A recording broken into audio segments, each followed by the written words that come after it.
members of the clergy, Honorable Minister Dr. Jagat Balasuriya, Minister of National Heritage, distinguished guests, ladies and gentlemen. On behalf of the SAARC Cultural Center, I warmly welcome you all to the inauguration of the screening of a series of 12 films on the story of Buddhism, its birth and development in India, by Mr. Benoy Behel, an eminent photographer, filmmaker and art historian from India, whose presence we are honored with today. We would like to inaugurate this screening of documentary films, which will be a runner to the main event, which is the SAARC International Conference on Archaeology of Buddhism, which is due to commence next week. We will start this inauguration by the traditional lighting of the oil lamp. For this, I call upon our chief guest for today, the Honorable Dr. Jagat Balasuriya, Minister of National Heritage, Director, SAARC Cultural Center, Mr. G.L.W. Samarasinghe, the eminent photographer. We have these films today for you, Mr. Benoy Behel, Mr. Birendra Yadav, Councillor, Press, Media and Culture from the High Commission of India, Mr. Sarat Disanayake, Director General, Public Communications from the Ministry of External Affairs, Sri Lanka, Mr. Navin Gunaratne, if he is here in the audience, and Dr. Sanjay Garg, Deputy Director, Research, SAARC Cultural Center. Could the names I call upon please go ahead to light the oil lamp?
Once again welcome you all to this inauguration of the screening of 12 films on the story of Buddhism, its birth and development in India by Mr. Benoy Behel.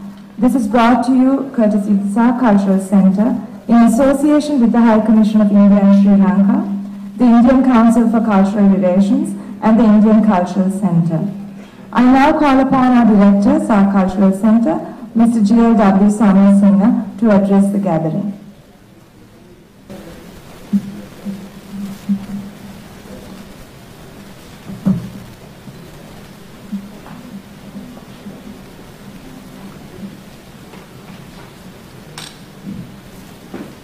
Sirs, Honorable Dr. Jagat Balasuriya, Minister of National Heritage, members of the Diplomatic Corps, Mr. Benoy Behel, distinguished invitees, ladies and gentlemen. It is my great pleasure and privilege this evening to welcome you to this very important occasion of inauguration of the first of the series of activities under the International Conference on Archaeology of Buddhism organized by the SAARC Cultural Center. With this inauguration of the first event of the series of the activities of the conference, today we will be able to witness 12 impressive documentary films within these 6 days, covering archaeological evidence of the path from the birth to the parinirvana of Buddha. To emphasize the importance of this sort of conference having first time in Sri Lanka. During the colonial period itself, some Western scholars drew their attention to the archaeological heritage of the Asian region, and they knew that there were distinctive remains among the archaeological ruins in each Asian country. They identified the value and the richness of the archaeological remains scattered all over Asia. After the Second World War, some Western scholars drew their attention to strengthen the attempts for excavation and preservation of archaeological sites in Asia. Most of these sites were monuments based on Buddha and Buddhism. When tourism was developed as a leisure industry in the world during the last 6 decades or so, all Buddhist archaeological sites were very popular for tourists came from Western countries. Obvious result of that popularity was that numerous national and international archaeological missions came forward to conduct more and more research on new and existing archaeological sites. South Asian region was one of the main archaeological grounds busy with research and surveys in the world during the last few decades because of that richness of the archaeological heritage. So there are so many new findings and discoveries we believe lay behind that they should be come up to light. SAARC International Conference on Archaeology of Buddhism is organized by the SAARC Cultural Center to provide a wider platform for the scholars to create an extensive dialogue to assess the present state of Buddhist archaeological sites and remains in South Asian region. In this respect, we are happy to introduce this screening of the series of 12 documentary films produced by Binoy Bale, a renowned film producer and historian in India, at the inaugural activity of the whole program. Today, we can watch 2 films of that series. We appreciate his kindness to give this series of films for this important event of considering the new findings of the recent discoveries on archaeology of Buddhism. Today, for this important occasion, Honorable Dr. Balasurya, Minister of National Heritage, is with us to grace this occasion. We appreciate his presence for this historic event taking place first time in Sri Lanka. At the same time, I would like to pay my gratitude for the Government of India, High Commissioner of India in Sri Lanka, and High Commissioner of Sri Lanka in India for assisting us to bring these films, and the producer Mr. Binoy Bale, and also for all governments of member states and all high commissions and embassies of member states of SAARC in Sri Lanka. And I believe, and I have to mention that valuable support extended all the time by the Ministry of External Affairs, Ministry of National Heritage, and Ministry of Culture and the Arts in Sri Lanka. And also I would like to thank Most Honorable Kirama Vimalajyoti, Chief Priest of the Buddhist Cultural Center, for his collaborative support for the event to be a success. Finally, welcoming you all again, I invite everyone to join hands to come closer to project rich archaeological heritage and its distinctive characteristics for the world, for the benefit of the common people of South Asia. Thank you. Thank you, sir. That was the Director of the SAARC Cultural Center, Mr. G.L.W. Samarasinghe. The next person, distinguished person who I will be calling on stage, is one of the prominent art historians and filmmakers in India. Documentary films made by him are shown regularly in the best time slots on television channels. He is also a world-renowned authority on Buddhism. His book on the earliest Buddhist paintings of Ajanta is published by Thames and Hudson, London and New York and studied in many countries. He is invited to lecture at prestigious universities, museums and Buddhist temples around the world. We at the SAARC Cultural Centre and we in Sri Lanka are honoured by his presence with us today, and without much ado, I now call upon to the stage Mr. Binoy Bahal. Sir. Good evening, ladies and gentlemen. My many thanks to Dr. Jagatha Balasurya, Honorable Minister of National Heritage, Government of Sri Lanka, for his kindness in being with us. My thanks to Mr. GLW Samarasinghe, Director of the SAARC Cultural Centre, Mr. Birendra Singh, Cultural Counsellor of the High Commission of India, who has taken a very warm interest in these films, Dr. Saratha Dasanayaka, Director General Archaeology, who and others from the government of Sri Lanka have done so much to see that in the next few days I will be able to again visit the many beautiful Buddhist sites of Sri Lanka. Dr. Sanjay Garg of the SAARC Cultural Centre, who has played a very warm and very active role to see that these films come here, to see also that my photographic exhibition on the Buddhist heritage of the countries of South Asia will also be shown here. And most of all, my greetings to the venerable members of the Mahasangha who have come here to be with us today. Thank you so much. A seeming miracle in the story of man is the spread of ideas. These ideas spread across formidable barriers of oceans, high mountains, national boundaries, and their warm acceptance by the people of different lands goes to show the similarity of the human condition, of human understanding and human desires. It's wonderful to see how ideas from far away are warmly accepted by so many different people. And such is the story of the spread of Buddhism. It is probably the greatest story of the spread of ideas.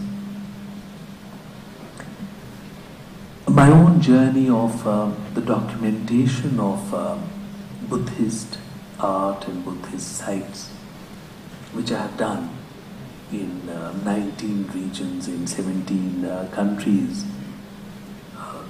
across Asia and one part of Europe, which has a Buddhist heritage. My own journey really began when I photographed the paintings of Ajanta. In the time that I spent in front of those 5th century paintings, it was a technical exercise, but much more than a technical exercise. There was a world of compassion which I discovered. There were thousands of figures painted on the walls of those caves, and each one of them was full of warmth and caring.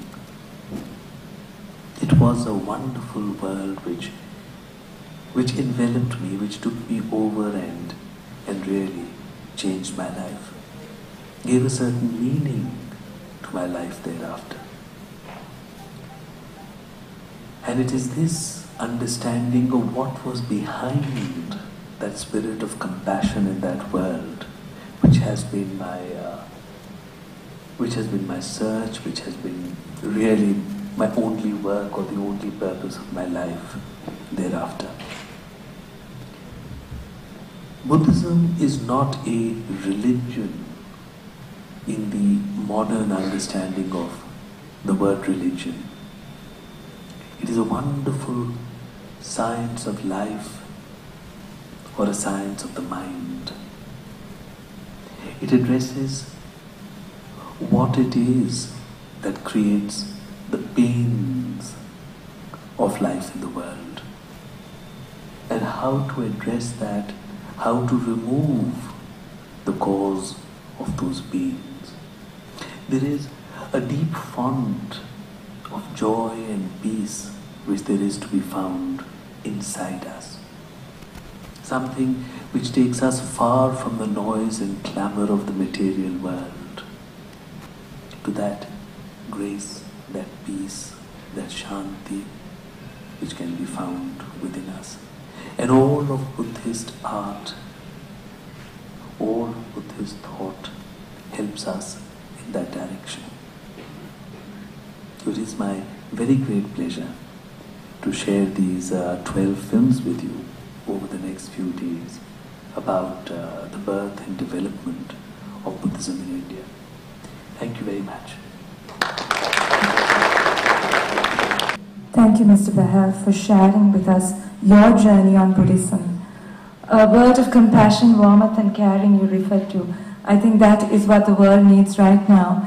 And I hope within these next 2 weeks, with the screening of these documentary films, the art exhibition on Buddhism, the photography exhibition and post-exhibition, and then the conference, would only give us a deeper understanding on these notions of life and the Buddhism, the way of life. Thank you, Mr. Behel, once again. I now call upon our chief guest for today's inauguration, Dr. Jagat Balasuriya, Honorable Minister, who has always supported the many activities of the SAARC Cultural Center, and we are indeed grateful for his presence today. We welcome the Honorable Minister, and we call upon you to address the gathering. Venerable sirs, members of Diplomatic Corps, Director of Cultural Center and his staff, distinguished invitees, and Mr. Bernard Behel, producer of this film series, ladies and gentlemen. First of all, I wish to extend my sincere thanks to Mr. Samarasinghe, Director, SAARC Cultural Center, Sri Lanka, for inviting me to be present here today. SAARC Cultural Center has organized a very important international conference on archaeology of Buddhism with a special attention on recent discoveries in South Asia with other associated activities such as photographic exhibition, book exhibition, painting exhibition, and a series of documentary films. Today, we are inaugurating the screening of the series of documentary films on the story of Lord Buddha and the development of Buddhism.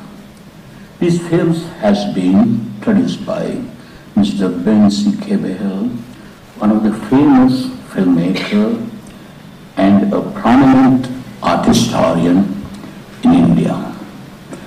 I understand that he has produced 12 films in this connection. Surely his effort is appreciated by all the Buddhists in this world. It is very appropriate to show this film at the time of all the international conference on archaeology of Buddhism and recent discoveries in South Asia. As a Minister of National Heritage, I am especially happy about this conference and other associated activities organized by the SAARC Cultural Center. Our region has a rich archaeological heritage in Buddhism. Various missions on archaeology in the world have studied these archaeological sites in our region, and also have found new sites. It is very important to share findings of these discoveries with other nations. This conference will provide a platform to share the findings and experience. I know the SAARC Cultural Center is always dedicated to protect and promote the cultural heritage. They organize seminars, workshops, training programs, exhibitions for this purpose for the members of SAARC countries. This is one of the valuable steps taken forward to protect the Buddhist heritage in this region. I am sure this conference will definitely help to promote further research on Buddhist archaeological heritage in our region. I congratulate SAARC Cultural Center of this remarkable initiative with wish the conference a success. Thank you.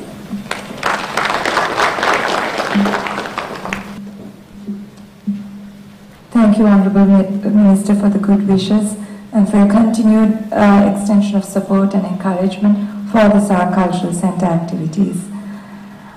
The next person who will deliver the vote of thanks is actually the brain behind the entire conceptualization of this program under the guidance of our director, Mr. Samarasinha. He has put in a lot of effort in formulating this program and is still looking into the final details of the program. So while thanking him for his hard work, I now call upon Dr. Sanjay Garg, Deputy Director of Research, to deliver the vote of thanks. Venerable members of the Mahasangha, Honorable Chief Guest, distinguished invitees, ladies and gentlemen. On behalf of the SAARC Cultural Center, it gives me great pleasure to propose this vote of thanks on this very important event, that is inauguration of the screening of a series of documentary films entitled The Story of Buddhism, Its Birth and Spread in India.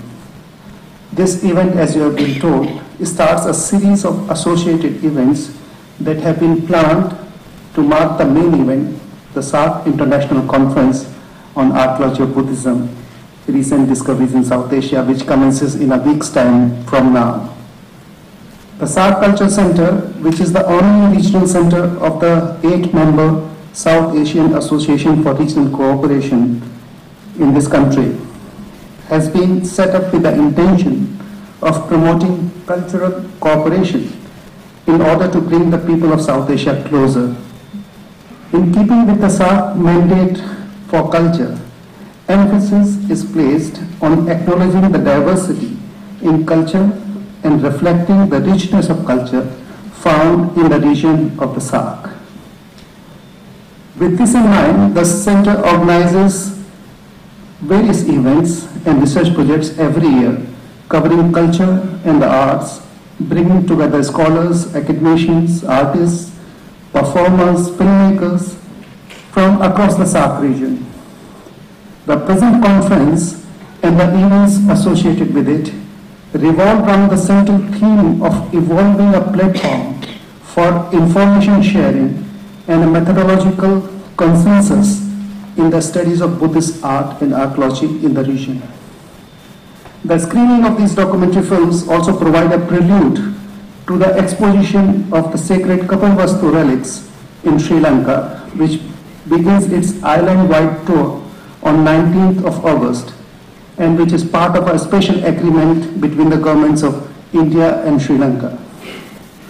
It is now time to pay our gratitude and acknowledge the hard work and contribution of many people who made this event possible.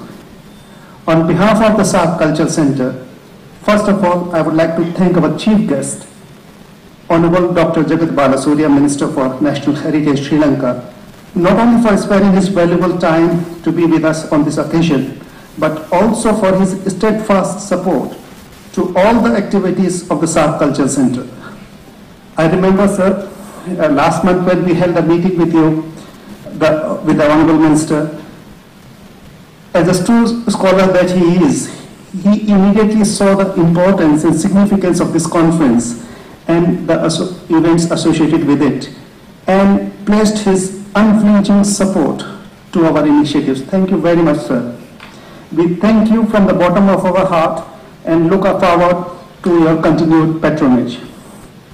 This event would not have been taken place had it not been the ingenuity and commitment of His Excellency Ashok Kekanta, High Commissioner of India in Sri Lanka. When we approached him with our request to help us in organizing the screening of these film series, he immediately said yes, and in no time everything was arranged. For this, we want to say a big thank you to His Excellency Mr. Kanta and look forward to his sagacious advice and unflinching support in our future activities as well. We would like to express our gratitude towards the Government of India, in particular the Indian Council for Cultural Relations, the Indian Cultural Center Colombo, and also to Mr. Birender Singh, the Councillor for Press, Media and Culture, with whom I had been sharing the pleasure and pains associated with the organizing this event, and in whom I have always found a friendly support. Thank you very much, Mr. Birender Singh. The SAARC Culture Center owes its sincere gratitude to the man behind the series, an eminent scholar of Buddhist art, a noted filmmaker, a legendary photographer, Mr. Binoy K. Behel. We are honored to have Mr. Behel with us this evening. This film series is an apt tribute to the life and teachings of the Lord Buddha, as also it is a testimony to the creative genius of Mr. Behel. Thank you very much, Mr. Behel. We also thank the most venerable Kirama Vimalijyoti Thero, the director of the Buddhist Culture Center, for his support and personal interest in all the events associated with this conference. Any event of such an enormity is always a result of help from numerous quarters. Many organizations and individuals whom we had approached for support were very prompt and forthcoming in lending their helping hand to us. We thank the Ministries of National Heritage and of Cultural Affairs and Arts for their help and support. Various cultural institutions under the two ministries, namely the Department of Archaeology, the National Museum, the National Archives, and the Central Cultural Fund, who all lent their support. Sri Lankan Airlines, the official airline for the conference, Bank of Ceylon, the principal sponsor for the another associated event, that's exhibition of paintings, the Light of Asia Foundation, especially its founder, chairman, Mr. Naveen Gunaratne, a committed friend of the SAARC Cultural Center, always prompt and forthcoming in extending his helping hand. The Vice Chancellor of the University of Jayawardhanapura for providing the media coverage to the entire events, and especially to Dr. Prasad, Javira and Manoj Upasthankar for helping us in this regard. Messrs. Atkins Spence Travels, our travel partner, in organizing post-conference tour, and in particular to Dr. Prashant Parera, the General Manager.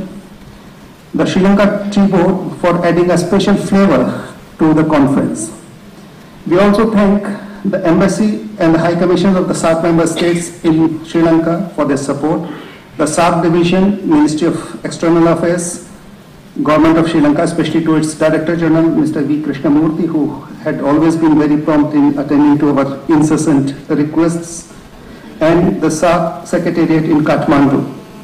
A special thank to Mr. Renzi Ranatunga, the manager of the Buddhist Culture Center, and his entire team for making this venue available for us. We thank our friends from the print and electronic media, especially the Buddhist TV, the Rupavahini, the SLBC, Heritage TV, and the Lakbima Group, who joined us in carrying our voice and message to the farthest corner of this great land and beyond. A very special thanks goes to the entire staff of the SAARC Cultural Center for their tireless job in making this event a reality. My colleague, Saundari David Rodrigo, has always been a great support, and so have been all others, Nirekha, Apsara, Kirti, Vijay, Mahinda, Ishan, Rajiv, Karma, Ruvanti, Lailin, Sandhya, Upali, Chandana, Lakmina, Deepal, Nalin, Jaratne, who put their best effort to organize these events. This time, help also came in the form of our intern coordinators, Oshadi, Shaza, and Manisha, who have made their earnest efforts in piecing together this great jigsaw image that you are witnessing now. As a convener of this conference, I owe my personal gratitude to my colleagues. We also thank Mr. GLW Samarisinghe, the founder director of the SAARC Cultural Center, for his guidance and support, which has always been a beacon of inspiration in our endeavors. Finally, I would like to thank all of those who are present here today. Thank you for being with us, and please do continue your support in our future events and programs. Thank you very much. We invite you to join for a cup of tea before we start the screening of the films. Thank you very much.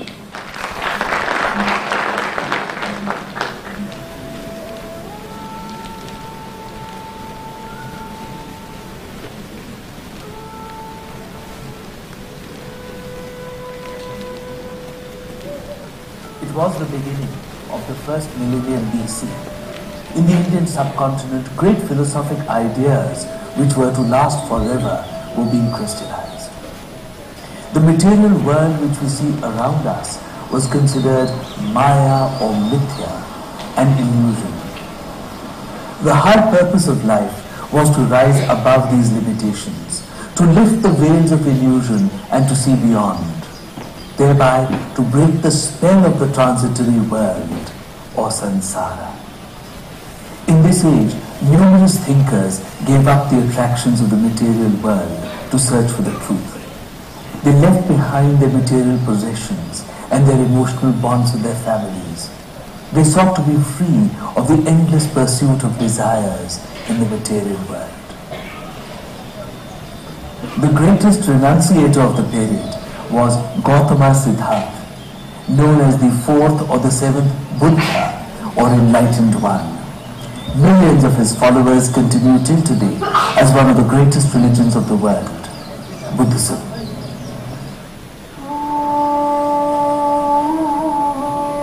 Gautama Siddhartha was one of humanity's wisest teachers. He was born in 563 BC, the son of Suddhodana, the ruler of the Shakya clan. Suddhodana ruled from the town of Kapilavastu in the present-day state of Uttar Pradesh in India. The site of Kapilavastu has been excavated near the villages of Bipravaha and Ganvelia.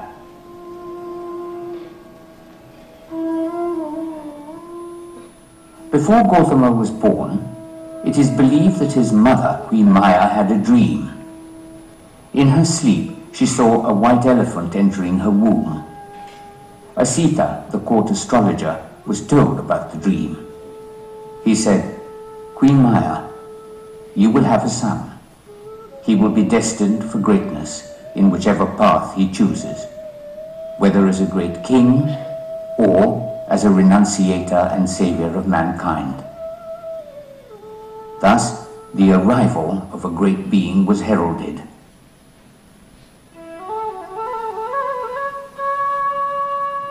Just before she was to give birth, Queen Maya set out for her father's town, Devadaha.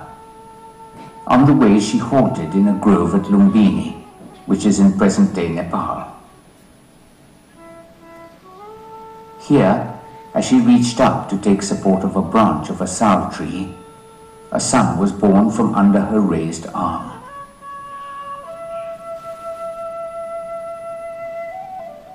When he was born, the child took 7 steps towards the north and said, "I am one who will tread the path taken by others before me."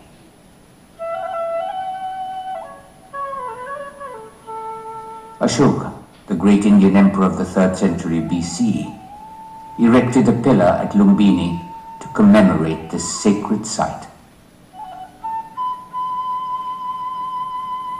After his birth, Queen Maya bathed in a pond, and Gautama is said to have been given an abhisheka, or ritual shower, by mythical creatures.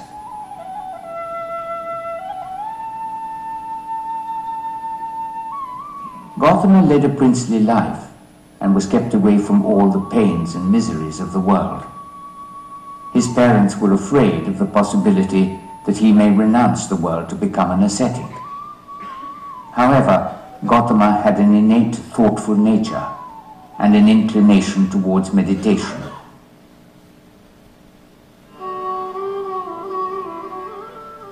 At the age of 29, his life took a different turn. On separate occasions, while he was driven outside the palace by his charioteer, he saw 4 sights which set him thinking. He saw a very old and feeble man, an extremely sick man, and a dead man being taken for cremation. As he was sheltered from the realities of life, these sights stunned him. He realized that all pleasure was transitory. On a 4th occasion, he saw an ascetic whose face was serene. Gautama decided to renounce the fleeting pleasures of the world.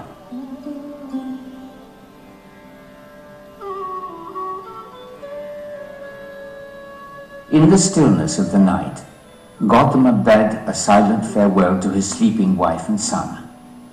He left the palace quietly on his horse Kantaka, accompanied by his charioteer Chandaka. It is said that celestial beings cushioned his horse's hooves as he rode, so that the sound would not awaken the sleeping palace. Having gone some distance, Gautama cut off his beautiful long hair and took off his ornaments and royal attire.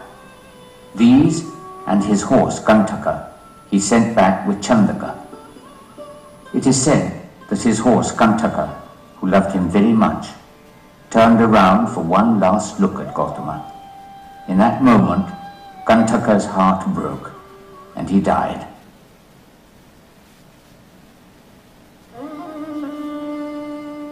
For 6 years, Gautama wandered all over Bihar in his quest for true knowledge.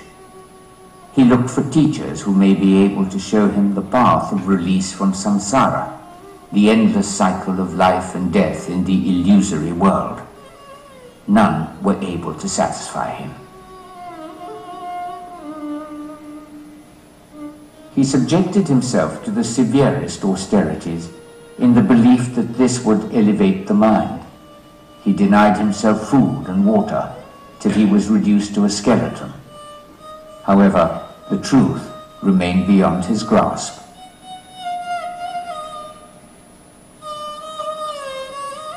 Seeing the futility of self-mortification, Gautama decided to take nourishment again.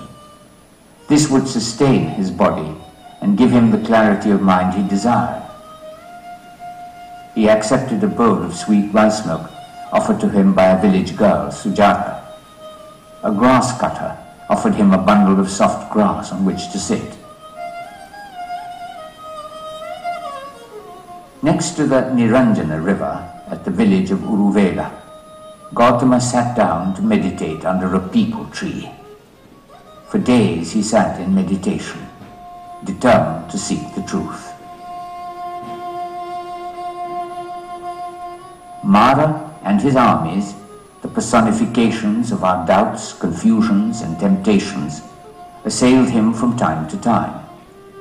However, he was unshaken in his meditation and his will to escape the desires and pains of the material world.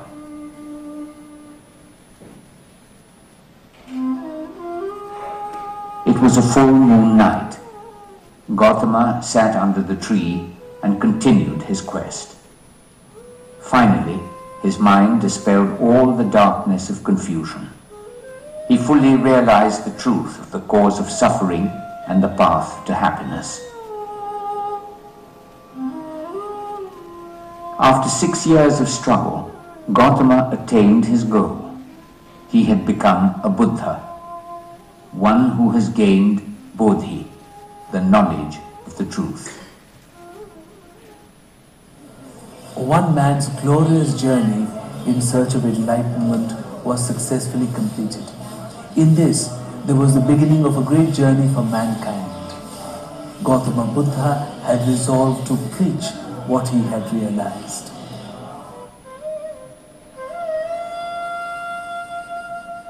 Thereafter, the site of the Buddha's enlightenment became one of the most sacred spots. It is today known as Bodh Gaya. A rock edict records Emperor Ashok's visit to Bodh Gaya in the 3rd century BC. Here he erected a shrine to commemorate the sacred spot.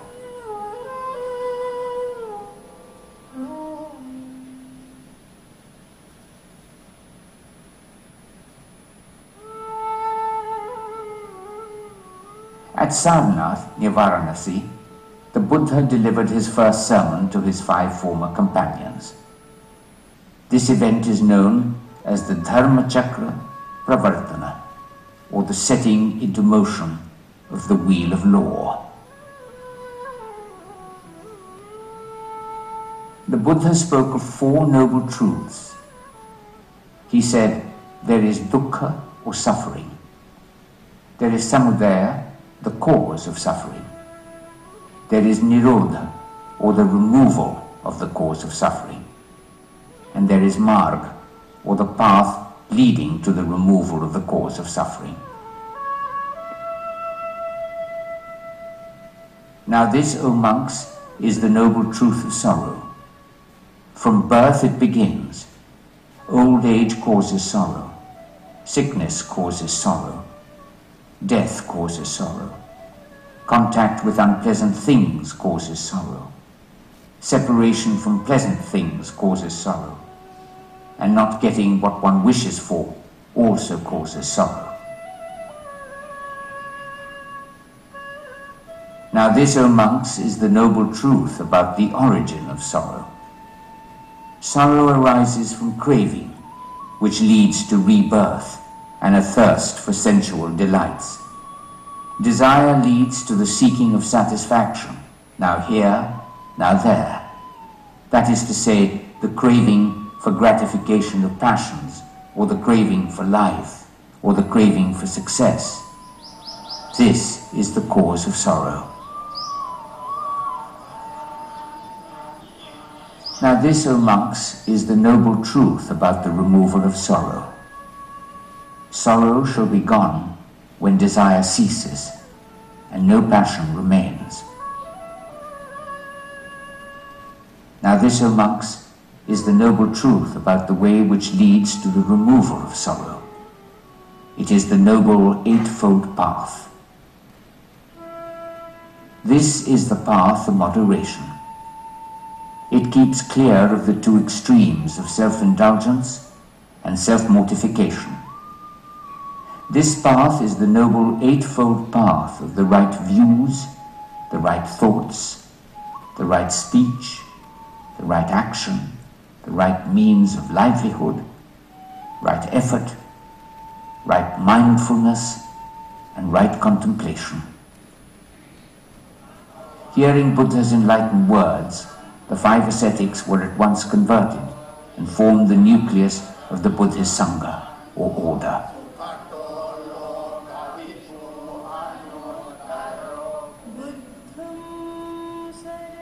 The Dhammaik Stupa is said to stand at the exact place where the Buddha preached to the 5 ascetics in the deer park.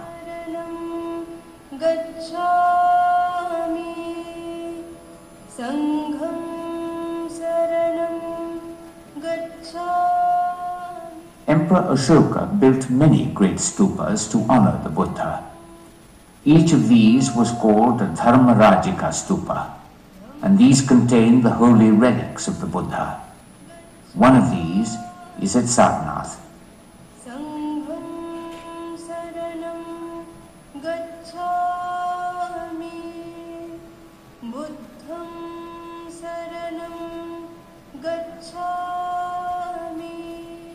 Ashoka also erected many impressive pillars to commemorate events of the Buddha's life.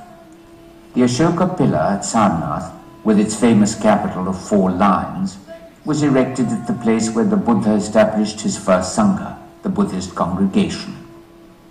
The lion capital of this pillar is the national emblem of the Republic of India.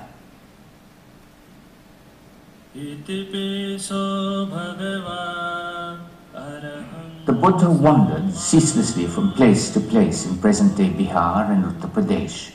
He taught Dharma to all without any distinctions, received as alms. This wandering life ceased only in the monsoons, when the rain came down hard.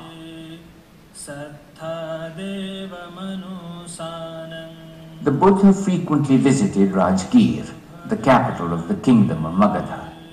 He spent many monsoons preaching here. After he passed away, the first Buddhist council was convened at this site. Modern-day Rajgir preserves the remains of this ancient past. In these, historians have tried to identify places associated with the events of the Buddhist history.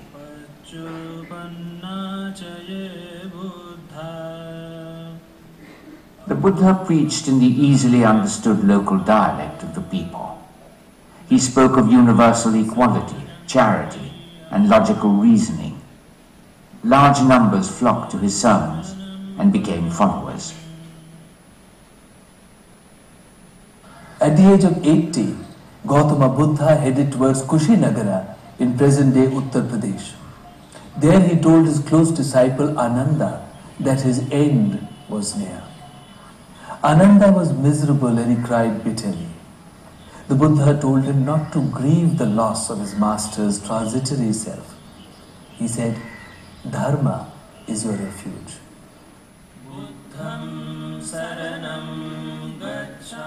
The Buddha addressed the Sangha one final time and said at the end, "All that comes to existence must fade away. Let your striving alone never come to an end." The year was 483 BC, and these were the Buddha's last words.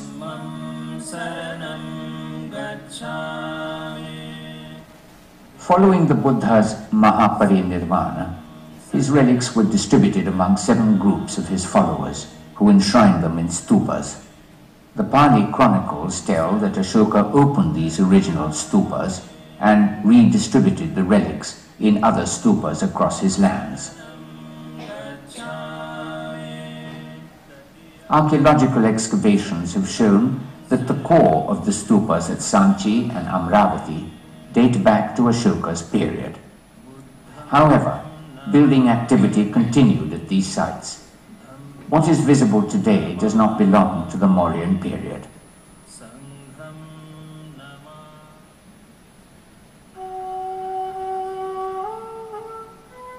Since earliest historic times, the kings and the people of this land presented a unique and fascinating culture. There were no portraits of rulers made in ancient India.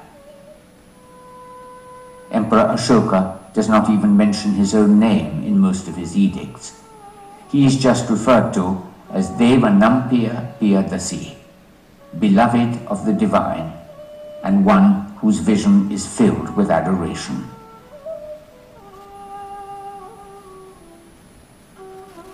Besides his visits to many Buddhist pilgrimage sites, he also excavated great caves out of the hills at Barabar in Bihar. These were made for the ascetic sect of the Ajivakas.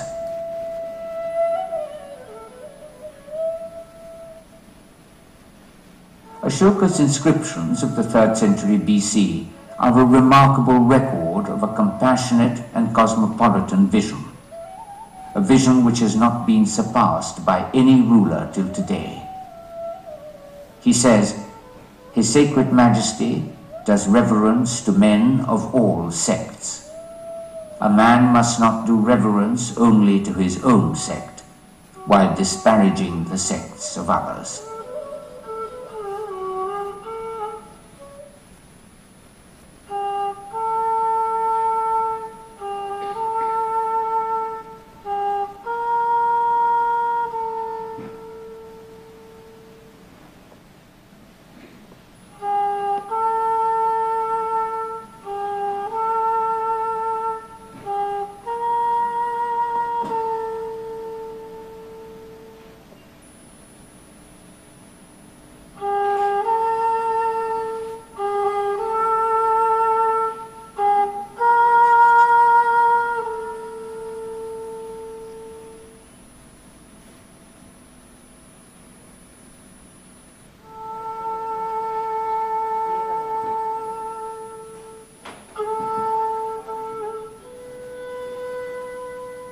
One of the oldest known sacred forms in India is the stupa.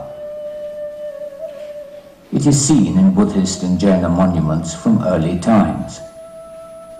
Recent excavations near Nalanda have also unearthed a large mud stupa of the 8th to the 10th century BC.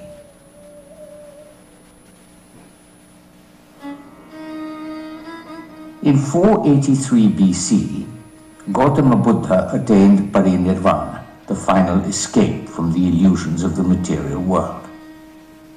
His followers divided his mortal relics and enshrined them in the heart of mud stupas which were made. Thus began a tradition which spread to many countries and continues till today. Later stupas house the remains of other great teachers, their personal belongings, and also Buddhist texts.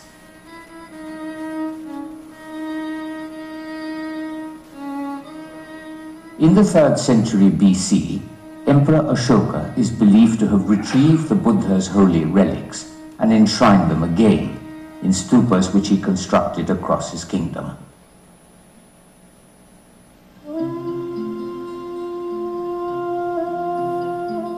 The rule of the Mauryas was followed by that of the Shunga dynasty in the 2nd and 1st centuries BC. The Shungas worshipped Brahmanical deities and were benevolent to the Buddhist Sangha. The earliest body of Buddhist art, with images of the life of the Buddha and the Jataka stories, was made under their rule.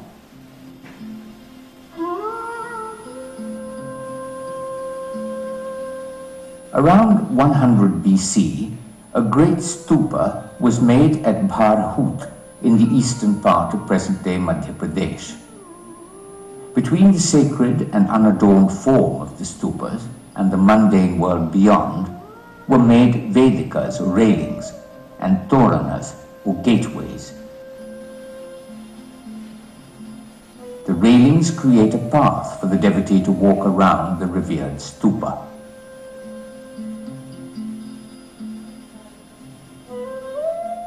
Forms of the world around us were made on the railings and gateways. Their representations help us to appreciate all forms of life in their true perspective, to see them as reflections of the formless, eternal truth towards which we must proceed. Beyond the railings and gateways is the stupa, to point out the truth towards which we must strive, leaving behind the attractions and attachments to the world.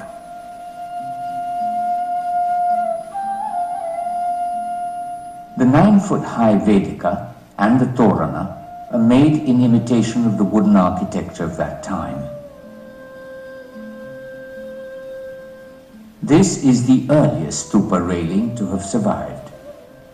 Unlike the imperial art of the Mauryas, inscriptions here show that the relief and figures were donated by lay people, monks and nuns.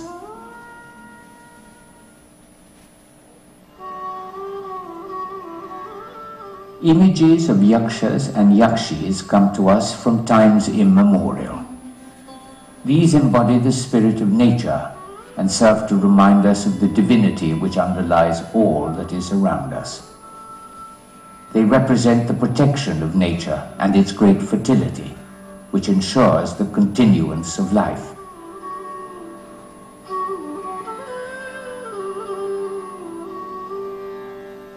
On the left of the north gateway of the Vedika is made the Yaksha Kubera, who symbolizes abundance. On the same pillar is made the Yakshi Chandra. She holds a branch of the Ashoka tree above her. The tree longs for the touch of a beautiful woman, to then burst into blossom. She entwines herself like a creeper around the trunk of the tree.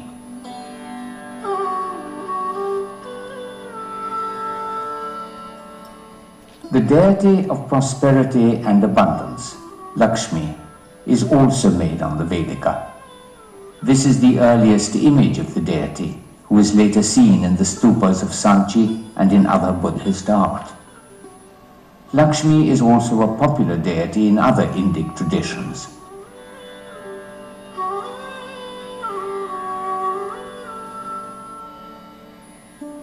whole of existence is seen as deeply connected. All that is around us is a part of the greater one. Therefore, the artists see no problem in joining different forms of plant, animal, or human life in a fully harmonious depiction.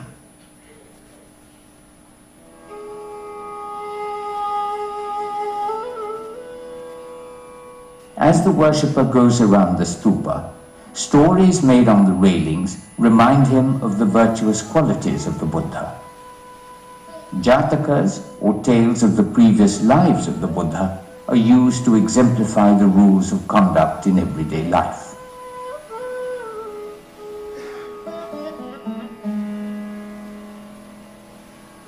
We are constantly aware of the cosmopolitan world in India at that time. A pillar of the Vedika has a depiction of a Greek warrior.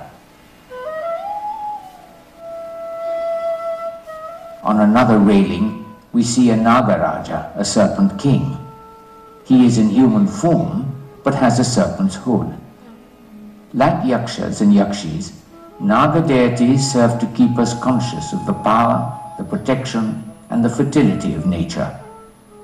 Serpents appear in Indic art from the Indus Valley times till today.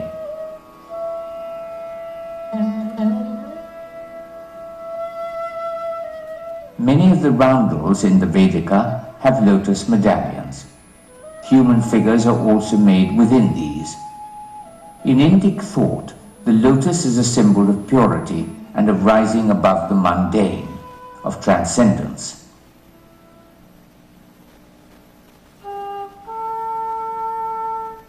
The Vedika relief depict many scenes from the life of the Buddha and from his previous lives. The Buddha is himself never depicted in this early Buddhist art. Instead, there are symbols which indicate his presence.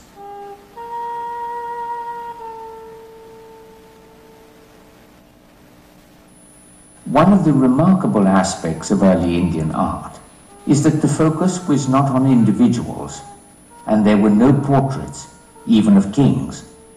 In fact, in the Chitra Sutra of the Vishnu Dharmottara, it is the eternal themes and not personalities which are the befitting subject of art.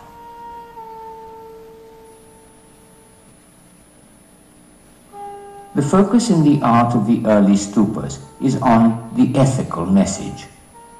It is this ethical message which is contained in the Jataka stories made on the Vedika of the stupa.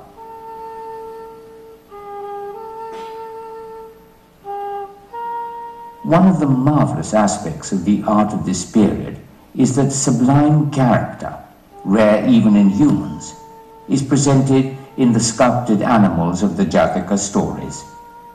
This is a view of the world which makes no distinction between the life of man and that of the animals and even plants and trees.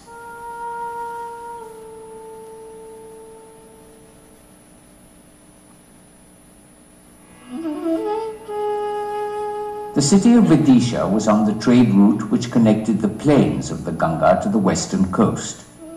It was also a great marketplace at the center of the vast and fertile plains of central India.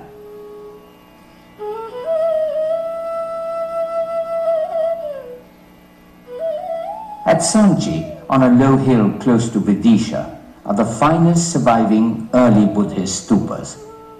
Halfway up the hill is a stupa which contains the remains of prominent Buddhist teachers of the Maurya period. The Vedika made around the stupa dates to around 100 BC.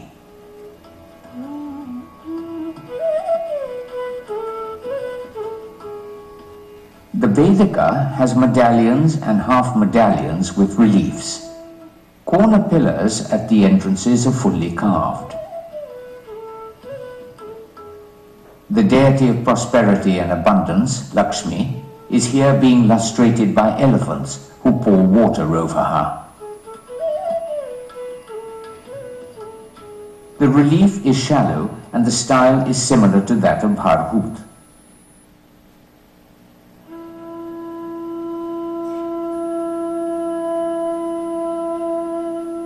The greatest surviving Buddhist stupa of the BC period is on top of the hill at Sanchi. It is likely that it would have enshrined the relics of the Buddha. The stupa was originally made in the 3rd century BC. There is an Ashokan pillar at the southern entrance of the stupa. In the middle of the 2nd century BC, the stupa was doubled in size, and its older wooden railings were replaced with massive stone ones.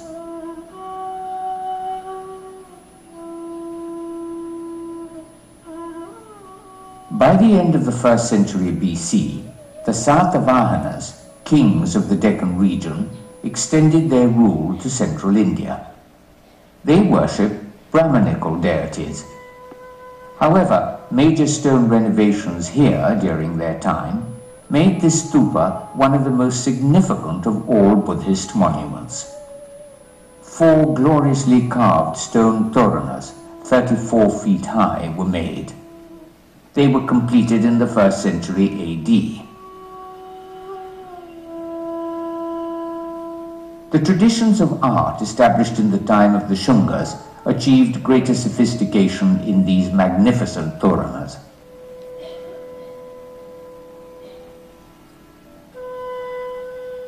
"631 inscriptions on the toranas tell us that the carvings were the donations of the people of Vidisha. The art was created for gardeners, merchants, bankers, fishermen, housewives, householders, nuns and monks. Almost half the donations were from women."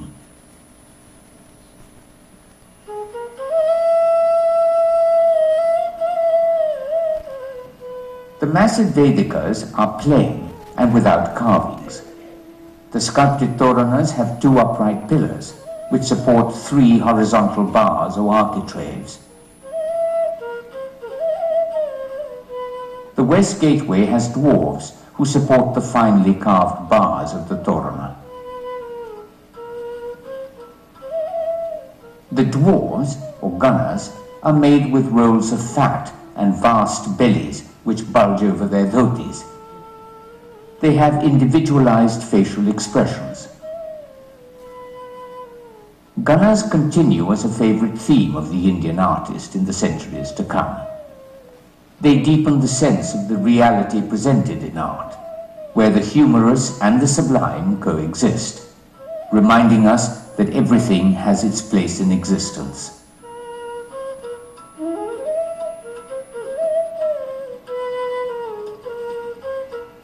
The veneration of nature's fertility and abundance, as seen at Bharhut, continues here.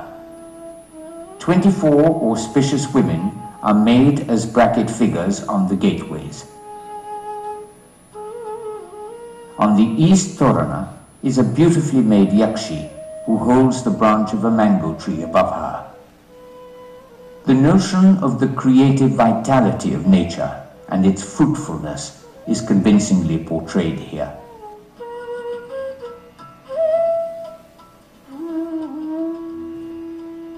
As at Bharhut, we pass guardian figures or dwarapalas at the entrances.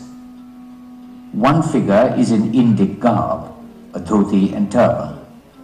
Another wears Greek garments and carries a foreign type of shield and spear.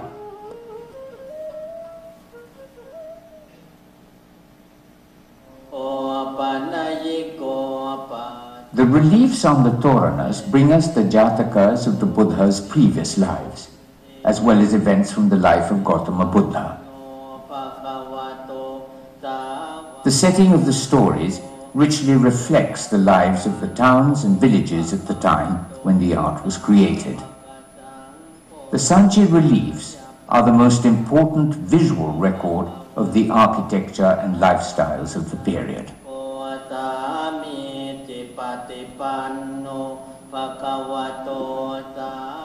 The focus is still not on the personality of Gautama Buddha. Buddhahood is still represented by symbols.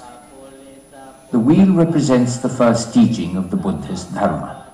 The Bodhi tree represents enlightenment, while footprints and an umbrella over a vacant space proclaim the presence of an enlightened one.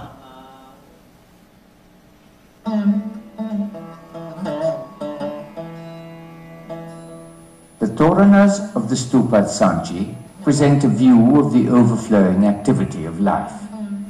Whereas the figures at Parhuth were single ones, those here are in large groups. They are in a variety of poses and in the midst of exuberant life. They are no longer depicted only frontally. Instead, three-quarter profiles are also seen. The Sanchi artist depicts a wide range of expressions effortlessly.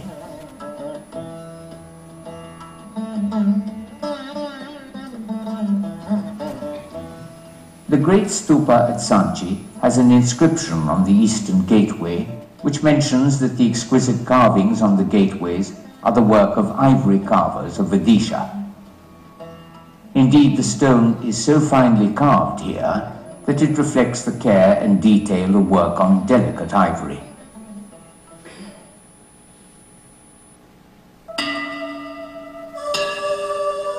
Another stupa at Sanchi contained the relics of the Buddha's close disciples, Modgiliana and Sariputra.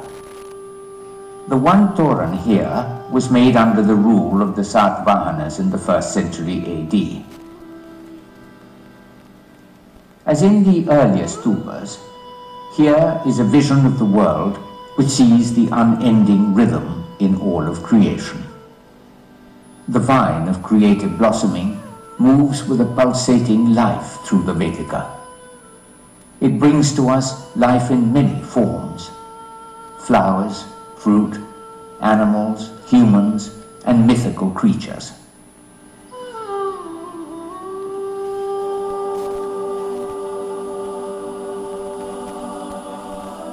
In the meantime, great caves were being carved out of the hills of the Ghats in western India.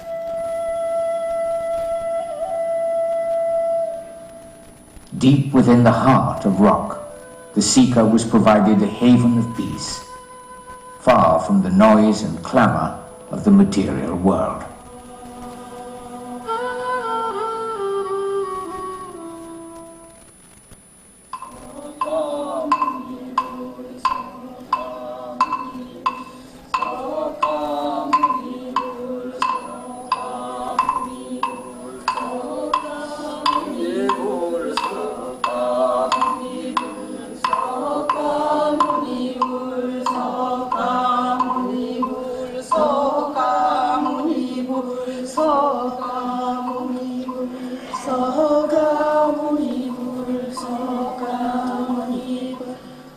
That was a fabulous exposition, I would say. With this, we come to the end of today's screening, and taking the advantage of Mr. Binoy Bhail's presence this evening with us, if there are any precise questions, I would request him to address you. Any brief point of view or any precise question?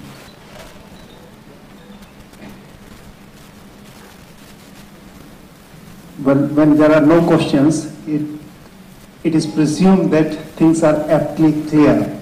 So thank you once again. Let's give Mr. Binoy a big round of applause. From tomorrow, the film screening would be continuing, and every day we are screening 2 films of 25 minutes duration each, with 10 minutes break in between. The film screening starts sharply at 5:30 and would end at 6:30. So see you around tomorrow and the day after. Thank you. Good night.